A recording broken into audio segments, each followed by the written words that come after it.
Hello बच्चों, कैसे हो आप सभी। आज हम चैप्टर नंबर 7 गोभी का फूल चैप्टर को पढ़ने वाले हैं। ठीक है बच्चों, और इसे लिखने वाले हैं केशव चंद्र शर्मा जी। तो चलिए थोड़ी सी जानकारी हम केशव चंद्र शर्मा जी के बारे में ले लेते हैं। केशव चंद्र शर्मा जी एक हास्य व्यंग्यकार रचनाकार हैं। इन्होंने बहुत सारी कहानियां लिखी है, कविताएं भी इन्होंने लिखी है, लेकिन इन्हें ज़्यादा प्रसिद्धि इनकी हास्य व्यंग्य रचना लिखने के कारण ही मिली है। अब सवाल ये आता है कि हास्य व्यंग्य रचना क्या है ना बच्चों। ये जो गोभी का फूल चैप्टर है ना, ये हास्य व्यंग्य रचना हमें देखने को मिलेगी, क्योंकि इसमें हम इस चैप्टर से हमें हंसी भी आएगी, साथ ही साथ लेखक ने व्यंग भी किया है, मतलब क्रिटिसाइज कर किए हैं। ठीक है, तो चलिए बिना देर करते हुए हम इस चैप्टर को शुरू करते हैं। चैप्टर शुरू करने से पहले मैं आपको बता दूं, इसमें हमें दो मुख्य पात्र देखने को मिलेंगे। एक स्वयं बाबू हनुमान प्रसाद जी, ठीक है। एक स्वयं किसको देखेंगे हम, बाबू हनुमान प्रसाद जी को, और दूसरा स्वयं लेखक को देखेंगे। दो हमें मुख्य पात्र देखने को मिलते हैं। तो चलिए हम बिना देर करते हुए इस चैप्टर को शुरू करते हैं। पहले हम पूरे ध्यान से इसे पढ़ेंगे, फिर बाद में समझेंगे। आप तो बाबू हनुमान प्रसाद को नहीं जानते होंगे। यहाँ पे लेखक हमें बता रहे हैं कि आप तो बाबू हनुमान प्रसाद को नहीं जानते होंगे, पर बाजार के सभी सब्जी वाले उन्हें अच्छी तरह पहचानते हैं। हाँ, हम तो नहीं जानते। तो चलिए देखते हैं ये कौन है, बाबू हनुमान प्रसाद जी। पर बाजार के सभी सब्जी वाले उन्हें पहचानते हैं। घर की साग सब्जी वे ही बाजार से खरीद कर लाते हैं। हरे धनिया की गड्डी मुफ्त में मांगना, सलजम के पत्ते तुड़वाकर तुलवाने का आग्रह करना। हरे धनिया, धनिया तो हम जानते हैं, ये धनिया जो होता है, धनिया पत्ता जिसे हम सब्जी में डाल के खाते हैं या चटनी खाते हैं। सलजम जिसे हम टर्निप कहते हैं, और सलजम के पत्ते को तुड़वाकर तुलवाने का आग्रह करते हैं।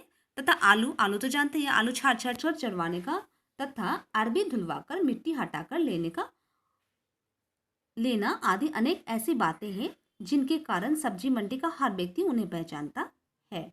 अब अरबी है, ये भी एक सब्जी है। जैसे कि इसको हम घुइयाँ कहते हैं, और अगर यहाँ की भाषा में अगर मैं कहूँ तो ये कच्चू है। तो अरबी धुलवाकर मिट्टी हटाकर लेना आदि अनेक ऐसी बातें हैं जिनके कारण सब्जी मंडी का हर व्यक्ति उन्हें पहचानता था। किन्हें पहचानता था?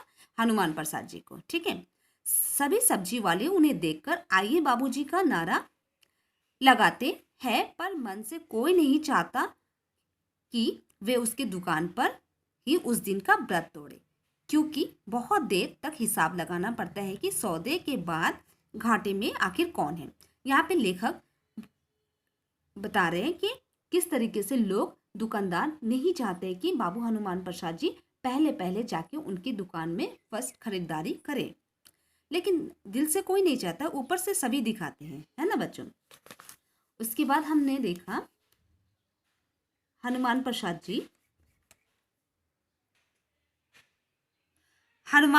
जी को हरी सब्जी का मर्ज था। मर्ज मतलब लत लग रहा है, किसी चीज का लत लग जाना, किसी चीज की आदत ही पड़ जाना। तो हनुमान प्रसाद जी को हरी सब्जी का मर्ज था। किस सब्जी में कितना विटामिन होते हैं, कितना लोहा, कितना चूना, कितना कत्था, कितनी लकड़ी और कितनी ईंट। यहाँ पे लेखक हंसने के लिए ये लाइन को लिखे हैं। कितना लोहा मतलब आयरन, कितना चूना, कितना, यहाँ से हंसने के लिए, कितना चूना, कितना कत्था, कितनी लकड़ी और कितनी ईंट। इसका जितना ज्ञान उनको है, वैसा किसी पोस्ट मास्टर को अब तक निकले हुए डाक टिकटों के बारे में नहीं होगा। हनुमान प्रसाद जी को ताजमहल का रिप्लिका मतलब अनुकृति, वैसा ही बना हुआ छोटा सा गिफ्ट अनुकृति भेंट कीजिए तो वे बुरा मान सकते हैं, पर आप यदि उन्हें एक टोकरा सोया मेथी का साग भेंट कर दे तो आप उनके पक्के मित्र बन सकते हैं।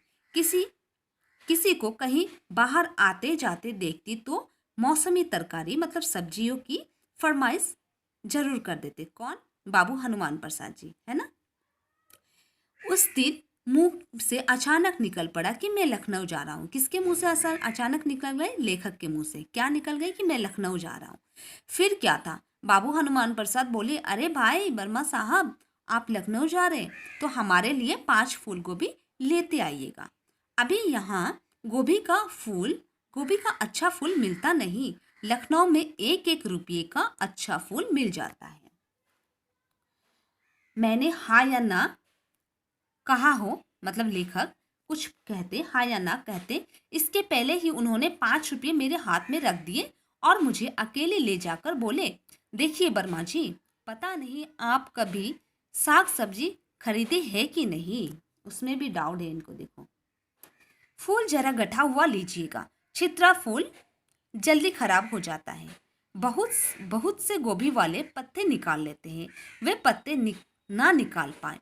पूरी गोभी लीजिएगा, पत्ते में जो कैलोरी होती है वो फूल में तो होती ही नहीं। पत्तों के डंठल का अचार बहुत अच्छा होता है।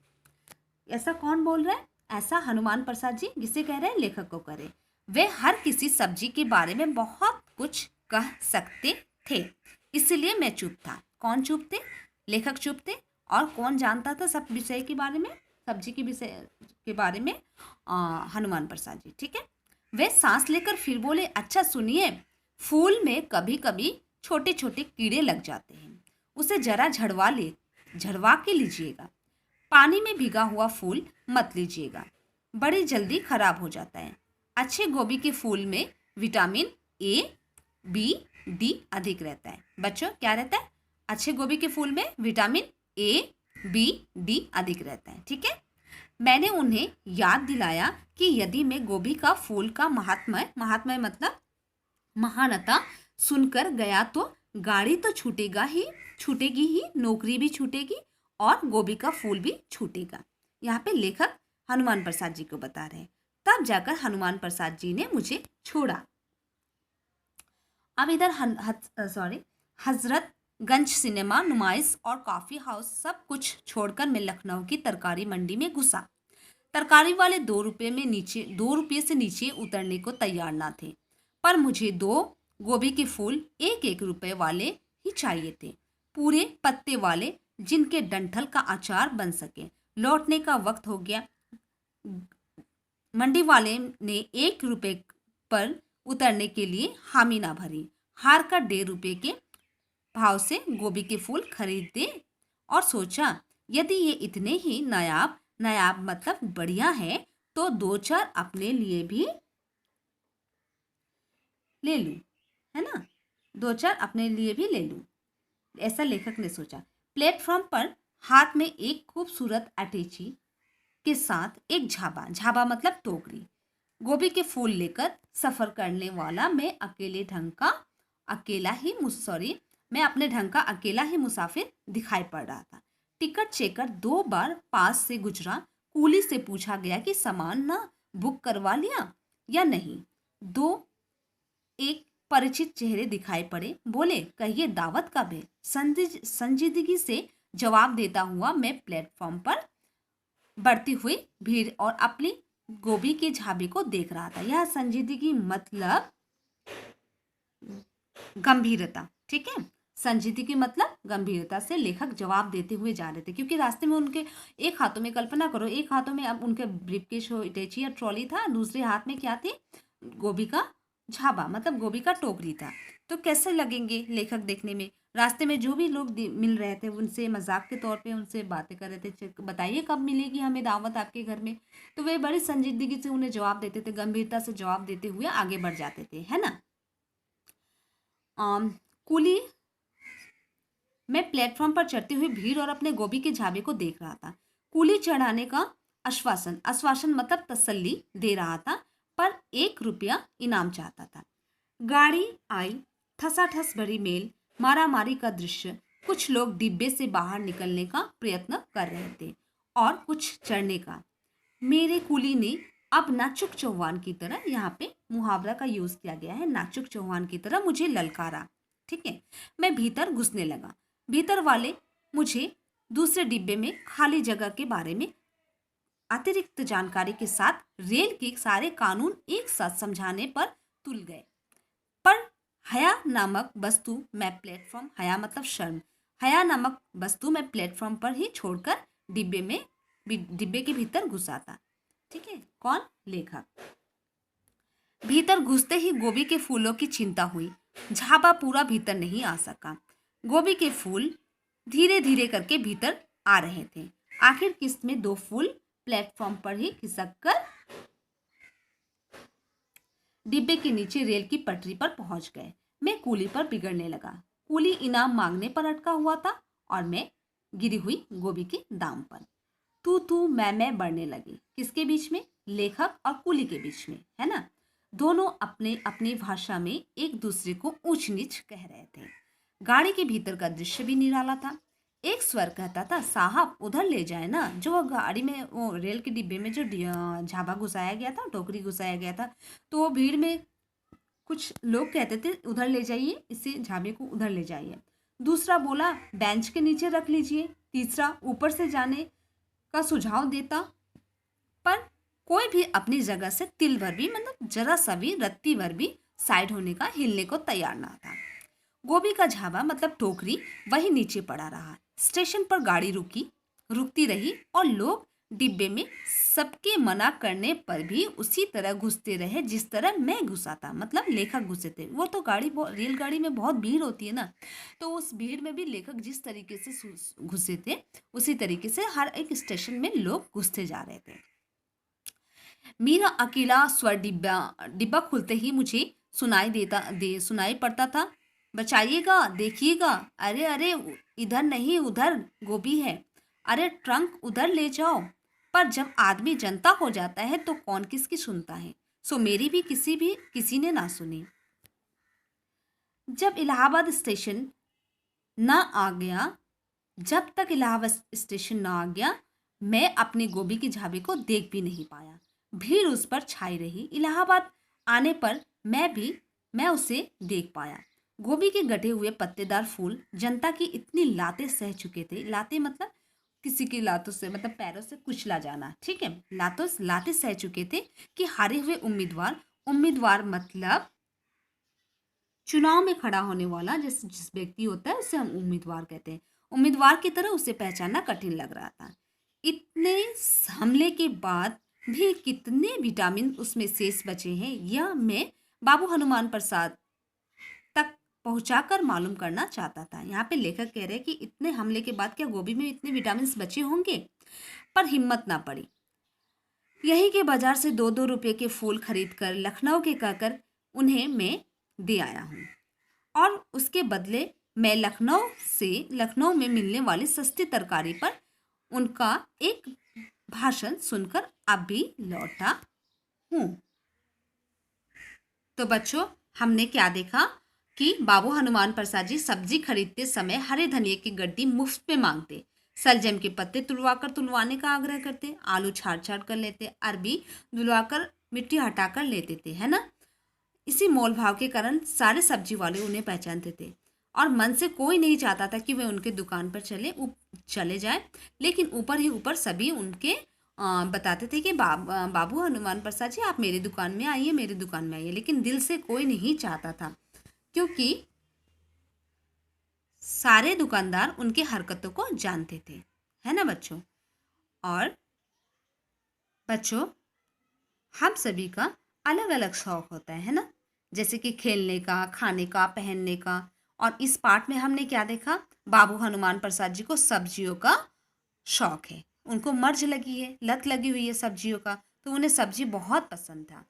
आप उन्हें हनुमान प्रसाद जी को अगर आप एक ताजमहल की छोटी सी रिप्लिका भी भेंट करेंगे तो वो बुरा मान जाएंगे। लेकिन इसके विपरीत में आप उन्हें कुछ सब्जी या साग सब्जी दे के आएंगे तो वो आपके पक्के वाले मित्र बन जाएंगे। तो ऐसा ही हमने देखा ना इस पाठ में। अब हम लेखक की तरफ बढ़ते हैं। हमने क्या देखा? लेखक,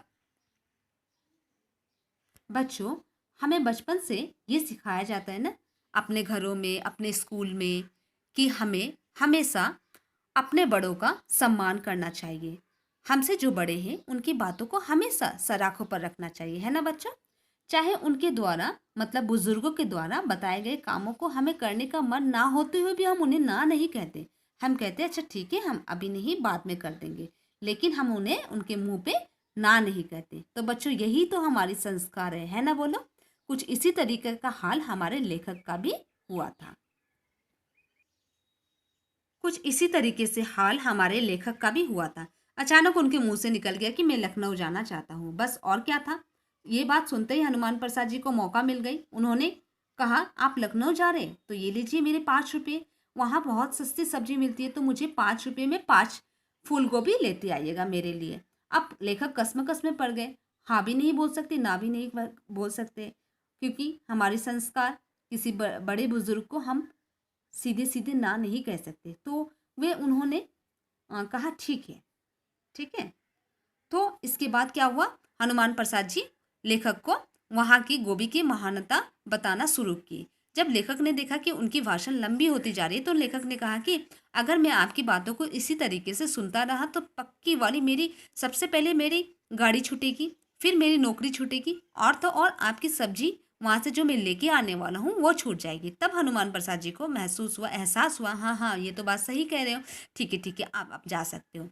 इधर हमने क्या देखा, जब सॉरी लेखक जब वे लखनऊ पहुंचते हैं ऑफिशियल वर्क, अपने ऑफिशियल वर्क काम करने के बाद, इतने बड़े लखनऊ शहर में वे ना तो कहीं बाहर सिनेमा हॉल में जाते हैं, ना कहीं कॉफ़ी हाउस में जाते हैं, सब कुछ को नज़रअंदाज करते हुए वे लेखक सीधे कहाँ पहुंच जाते हैं, सब्जी मंडी में पहुंचते हैं। जब वो सब्जी मंडी में पहुंचते हैं तो वहाँ पे हनुमान प्रसाद जी ने उन्हें 5 रुपये में 5 गोभी लेके आने को कहा था। जब वे लखनऊ पहुंचे तो वहाँ पे देखा कि एक गोभी 2 रुपये में मिल रहे हैं, और सब्जी मंडी वाले जो लोग होते हैं सब्जी वाले, वो किसी भी कीमत में एक गोभी 1 रुपया में देने के लिए राजी नहीं थे। अब लेखक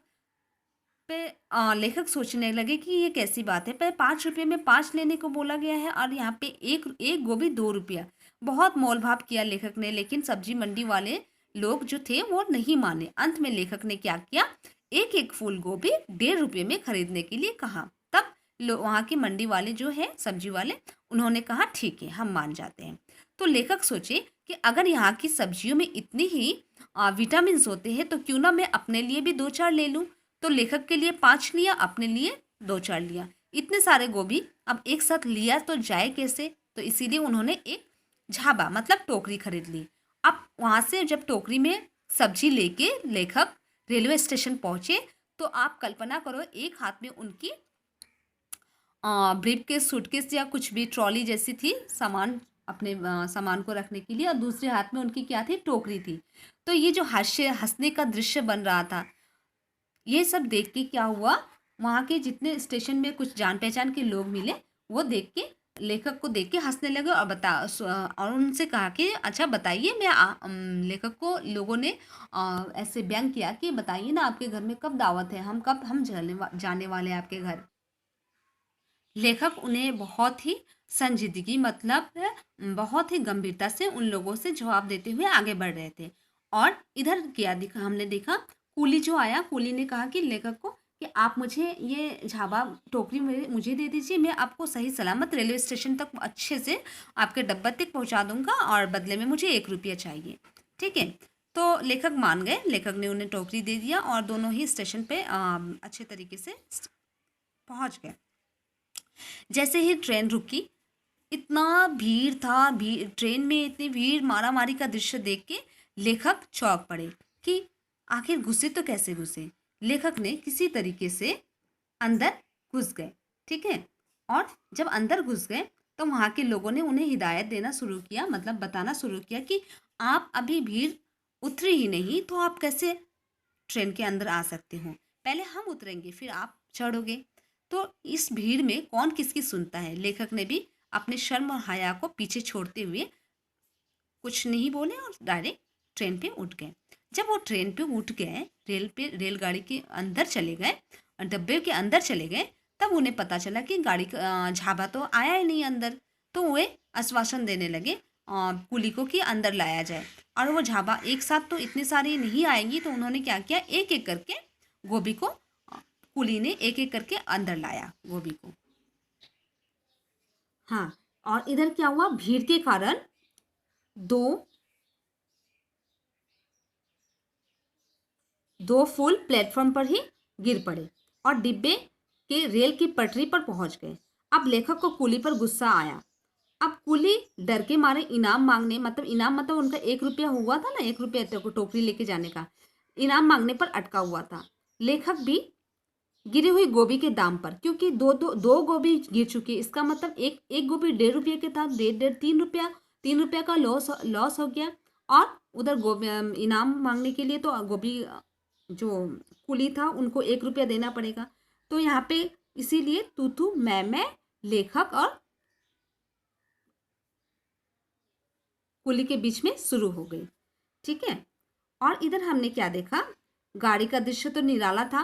लोग, जब झाबा अंदर चला गया किसी भी तरीके से, किसी भी हालत में उसे अंदर ले जाया गया, तो झाबा लोग चिल्लाने लगे कि आप अपने टोकरी को इधर ले जाएं। कोई कहता आप बेंच के नीचे रख दो, कोई कहता था ऊपर ले जाओ, क्योंकि इतने सारे लोग उस भीड़ में चढ़ रहे थे। और साथ में ये गोभी का झाबा बेचारा, इसका हालत भी बुरा हो रहा था, कहाँ पे रखा जाए किसको। कोई भी, सभी एक एक सलाह दे रहे थे कि आप यहाँ रखो वहाँ रखो, लेकिन कोई भी तिल भर भी, थोड़ा सा भी साइड नहीं दे रहा था गोभी को रखने के लिए। आखिरकार क्या हुआ, लेखक ने क्या किया, किसी ने भी अपनी अपनी जगह से नहीं हिली और जाबा वहीं पे पड़ा रहा, नीचे पड़ा रहा। और जब तक अलग अलग स्टेशन पर गाड़ी रुकती गई तो लोगों की भीड़ और ज़्यादा बढ़ती गई, है ना। और लेखक ने अकेले ही, एक ऐसे इंसान थे, डिब्बा खुलते ही वह चिल्लाने लगते कि देखिएगा नीचे गोभी है। इस पर भीड़ में कौन किसकी सुनता है। लेखक कहते हैं जब तक इलाहाबाद स्टेशन ना आ गया तब तक मैं गोभी को देख नहीं पाया। इलाहाबाद आते ही मैं गोभी देख पाया। गोभी के गट्ठे हुए पत्तेदार फूले जनता की इतनी लाते सह चुके थे, इतने उस पर प्रहार हो चुके थे कि हारे हुए उम्मीदवार की तरह, जैसे इलेक्शन में लोग हार जाते हैं तो वैसा उनका चेहरा बनता है, जैसे कि एकदम काला सा, वैसा ही हारे हुए उम्मीदवार की तरह उन्हें पहचानना कठिन लग रहा था। किसे? गोभी के फूल को। हाँ, तो लेखक सोच रहे हैं कि लखनऊ से लाए हुए सब्जी जो इतने लाते जूते खा चुके हैं, क्या उनमें अब भी विटामिन बाकी है? ये तो सही सही अनुमान हनुमान प्रसाद ही बता सकते हैं। मैं पता करना चाहता हूँ। पर ऐसा करने की उनमें हिम्मत ना हुई। उन्होंने वे सारे गोभी जो लखनऊ से लाए थे वे सारे फेंक दिए और यही इलाहाबाद से 2-2 रुपये में 5 फूल गोभी खरीद कर हनुमान प्रसाद जी को दे आए, यह कहकर कि ये लखनऊ से हम लाए हैं और इसके बदले में लखनऊ की सस्ती तरकारी मिलती है। लखनऊ, और इसके बदले में लेखक ने लखनऊ की जो सस्ती तरकारी मिलती है इसके बारे में एक लंबा सा भाषण सुन के आए हैं। तो बच्चों देख, है ना बच्चों, एक, तो अपने थोड़े से लाभ के लिए कुछ लोग दूसरों को असुविधा में डाल देते हैं। इस हास्य रचना में हमने क्या देखा, लेखक ने अपने साथ हुई ऐसे ही रोचक घटना का वर्णन किया है। अपने किसी जानने वाले के लिए गोभी के सस्ते फूल लाने के चक्कर में उन्हें कितनी मुश्किलों की सामना करना पड़ा, है ना बच्चों। हमने तो यही देखा। तो ये हास्य व्यंग रचना आपको कैसी लगी? उम्मीद करती हूँ कि आपको अच्छी लगी होगी। धन्यवाद।